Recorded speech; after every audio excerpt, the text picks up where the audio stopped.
Ever watched an anime and suddenly felt starving? Like drop everything and raid the fridge hungry? Yeah, that is the incredible power of gourmet anime. Today, we're gonna break down exactly what makes these shows so ridiculously appetizing. We're talking the art, the philosophy, the whole shebang. Let's dig in. So, this is the big question, isn't it? How on earth do you make something as mundane as watching someone eat feel, well, epic? I mean, we're talking about world-altering, universe-exploding levels of drama here. How do they actually pull that off? Well, you get lines like this one, straight out of a show like Food Wars. A universe of flavor exploded in your mouth.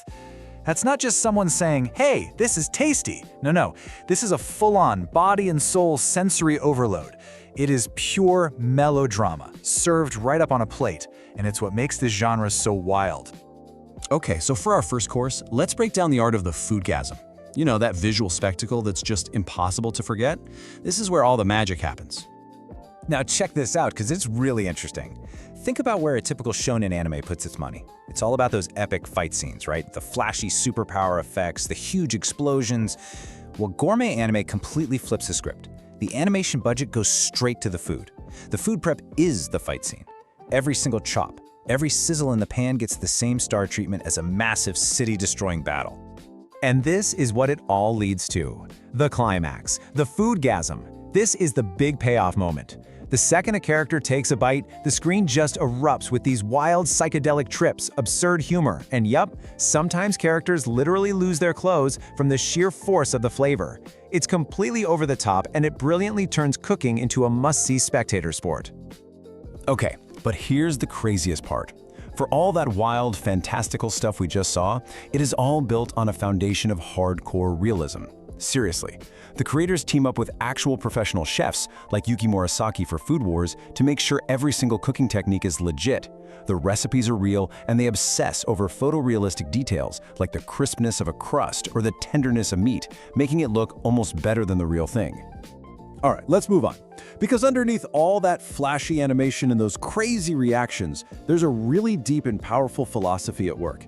It's all about perseverance and the sheer dedication to mastering a craft. You see, gourmet anime is really a type of work manga. And what that means is that it's a genre totally focused on the struggle, the perseverance, and that endless quest to be the absolute best at what you do. The food is the subject, yeah, but the real theme here is the deep, unwavering dedication to craftsmanship. And this quote about Soma from Food Wars just nails it. The guy is super arrogant for sure, but his mindset is why we root for him. To him, failure isn't the end of the road. It's just data. It's a lesson. It's an opportunity to get even stronger. In this world, losing a battle is just another ingredient you use to cook up your next big win. And you see this pattern play out again and again. It's basically a recipe for growth.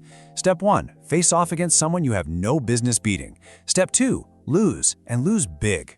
But, and this is the key, step 3 is to immediately start taking notes. Figure out exactly what went wrong. And step 4, use that lesson to come back even stronger. It's this cycle of relentless improvement that makes them so damn inspiring.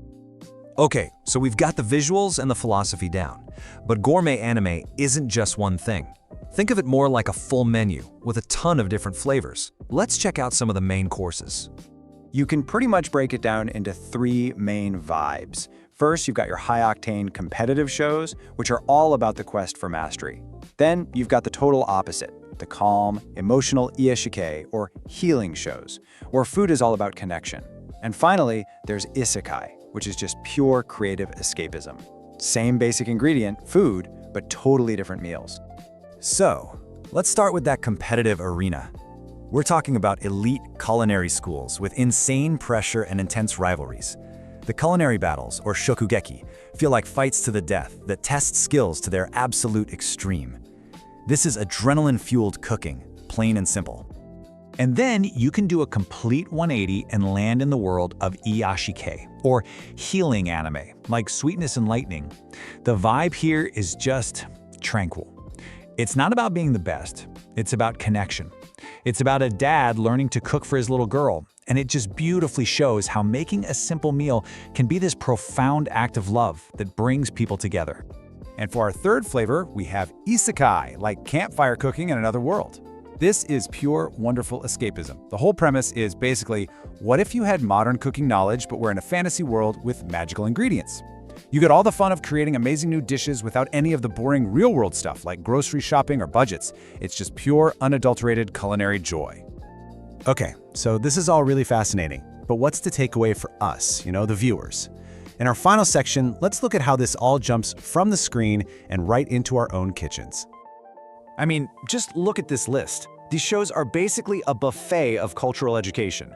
You're not just watching a story, you're getting a deep dive into everything from the world of cheap Japanese snacks in Dagashikashi to the art of Italian cooking in Ristorante Paradiso. They're incredible cultural ambassadors that make you curious about foods you might never have heard of before. And it really shows how far we've come. Do you remember this in the old Pokemon dubs? Brock's onigiri, rice balls, were called jelly-filled donuts. It was just bizarre. They felt they had to change it, but now, Gourmet Anime celebrates dishes like ramen and mochi for exactly what they are. That's a huge shift, and you can thank shows like these for helping to make global cuisine so much more mainstream. But here's what I think is the coolest part. This genre doesn't just want you to watch, it wants you to cook. You get inspired seeing these characters whip up incredible food. Then, the shows often walk you through the techniques, step by step. And get this, a lot of the original manga actually include the full recipes. They're literally giving you a roadmap to start your own culinary journey.